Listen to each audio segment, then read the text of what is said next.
Selamat pagi, selamat siang, selamat sore, selamat malam.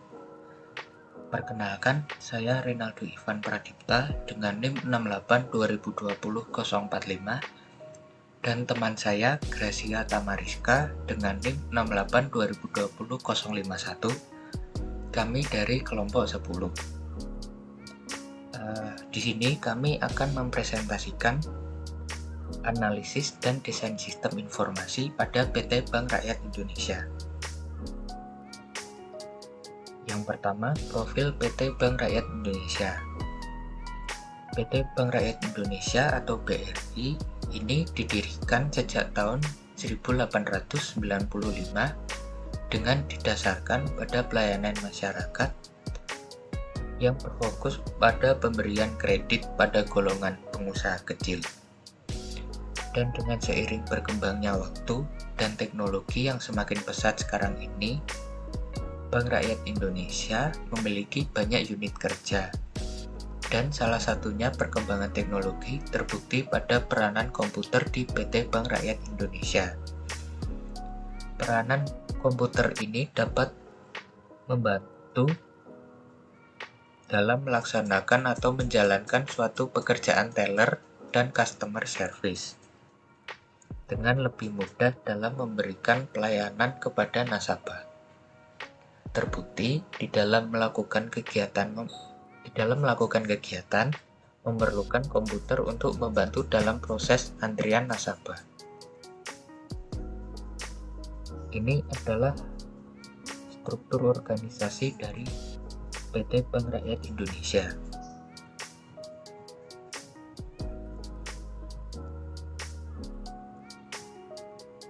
Selanjutnya, jobdesk PT Bank Rakyat Indonesia. Yang pertama yaitu pemimpin cabang. Pemimpin cabang ini memiliki jobdesk yang pertama, mempersiapkan, mengusulkan, melakukan negosiasi, merevisi, dan mengupayakan pencapaian RKA atau rencana kerja anggaran. Yang kedua, menciptakan dan memelihara kelancaran pelayanan operasional di cabang dan kantor cabang pembantu.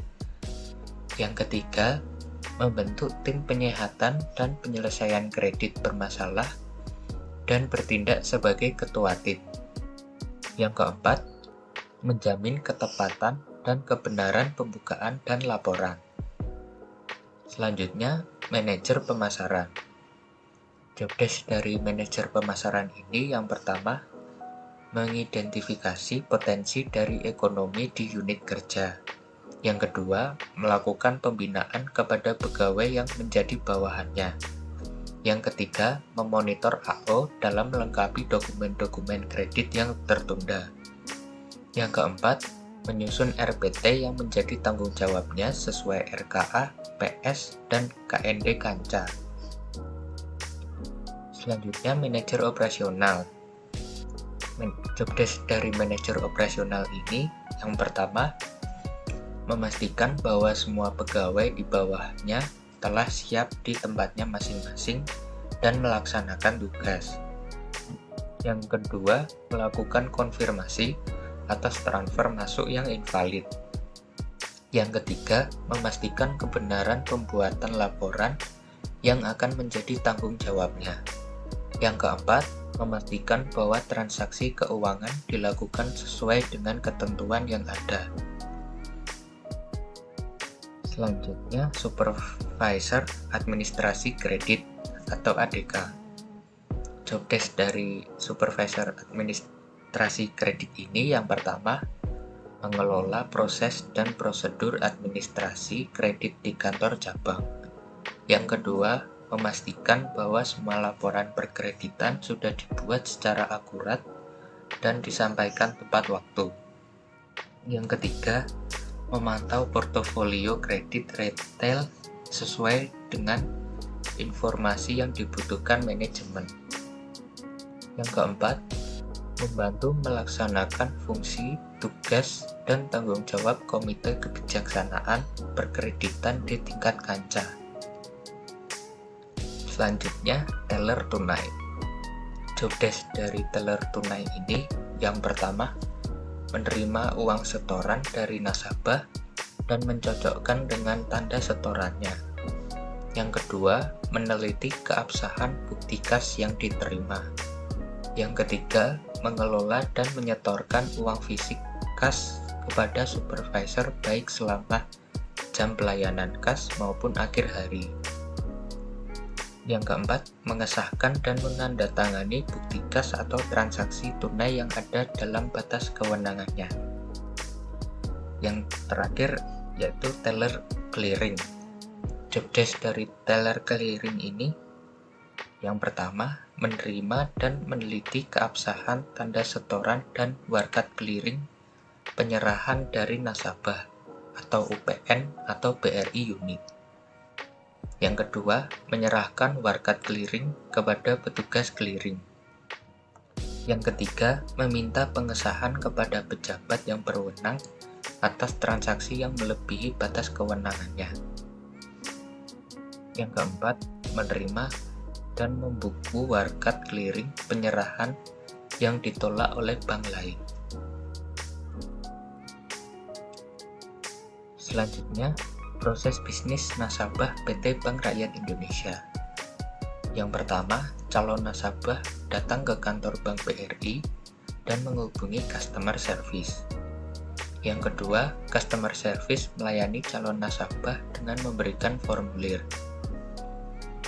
Yang ketiga, calon nasabah melakukan pengisian formulir yang diberikan customer service dengan lengkap dan benar. Yang keempat, calon nasabah menyerahkan uang sebagai setoran awal kepada customer service. Yang kelima, customer service melakukan penginputan data dari nasabah. Yang keenam, server memverifikasi dan menyimpan data nasabah yang diinput oleh customer service. Yang ketujuh, proses penginputan data calon nasabah berhasil. Dan yang terakhir, customer service memberikan kartu debit ATM dan buku tabungan.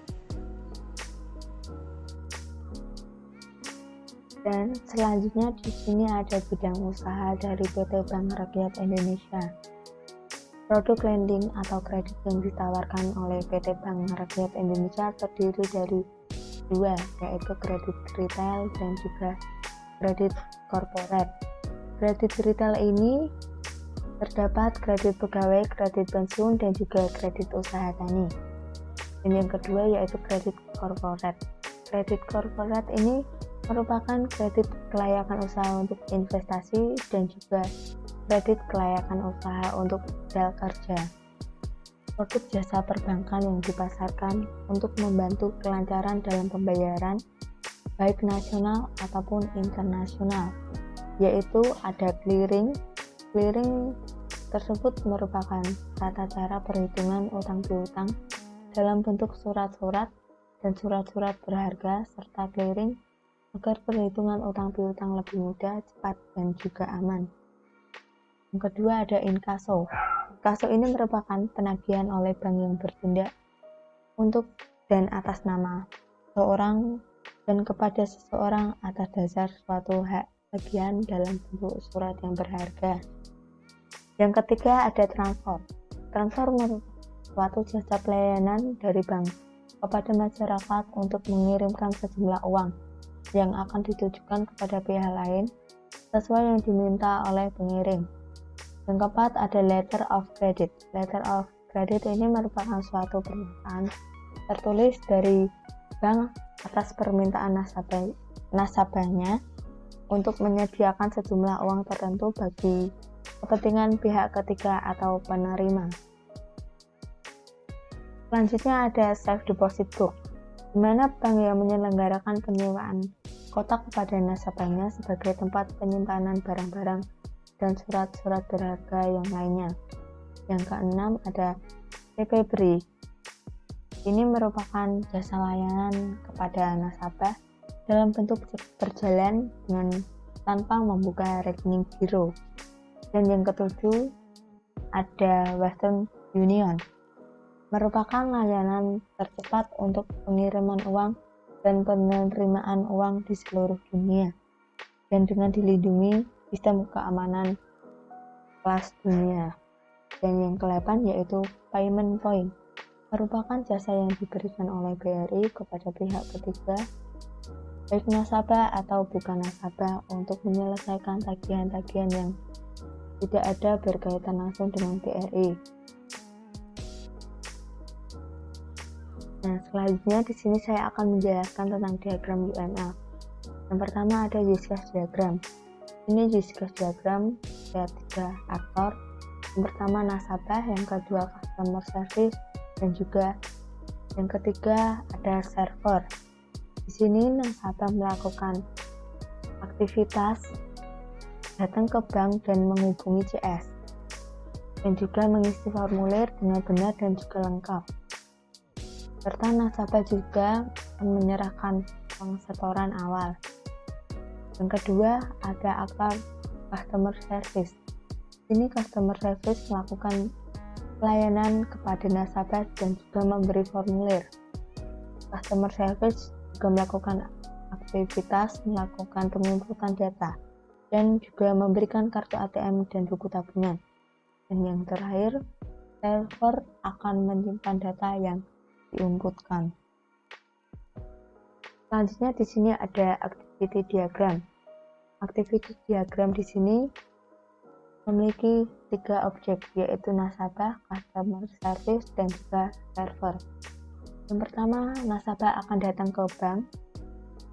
Selanjutnya akan memberikan formulir. Formulir ini diberikan oleh customer service kepada nasabah. Selanjutnya nasabah ini akan mengisi data formulir. Setelah itu nasabah akan menyerahkan setoran awal. Dan selanjutnya customer service ini akan menginput data dari nasabah. Dan server di sini akan memverifikasi dan menyimpan data dari nasabah yang sudah diinput oleh customer service. Selanjutnya, customer service ini memberikan kartu debit ATM dan buku tabungan. Dan selanjutnya di sini ada class diagram. Class diagram memiliki 3 bagian, yaitu nasabah, server, dan juga rekening. Nasabah sendiri memiliki data, yaitu nama dan juga alamat. Dan pada bagian server memiliki data, yaitu data nasabah dan juga data rekening. Dan pada bagian yang ketiga, yaitu rekening, memiliki data, yaitu nama nasabah, alamat nasabah, nomor rekening, dan juga jumlah rekening. Dan selanjutnya di sini saya akan menjelaskan juga tentang sequence diagram. Sequence diagram memiliki 4 objek, yaitu petugas atau admin, form login, dan juga menu, dan database. Yang pertama yaitu petugas akan login ke form login. Setelah itu akan melakukan validasi login. Validasi login ini akan masuk pada menu. Jika login gagal, akan pergi ke form login lagi. Selanjutnya, jika berhasil, menu ini akan input data nasabah ke database. Selanjutnya, database ini akan menyimpan data nasabah. Dan data nasabah ini akan disimpan pada menu. Dan selanjutnya di sini ada collaboration diagram. Di sini yang pertama yaitu petugas akan login ke form login. Setelah itu akan melakukan validasi login. Jika login ini gagal, akan kembali lagi ke form login. Setelah itu akan masuk pada menu, dan menu ini akan melakukan input data. Setelah itu data yang diinput akan masuk pada database yang akan menyimpan data-data dari nasabah. Dan selanjutnya data nasabah akan disimpan di menu. Dan yang di sini Selanjutnya ada deployment diagram. Deployment diagram di sini ada bagian PC, internet, dan juga web. PC ini akan masuk pada internet, setelah itu internet akan masuk pada web.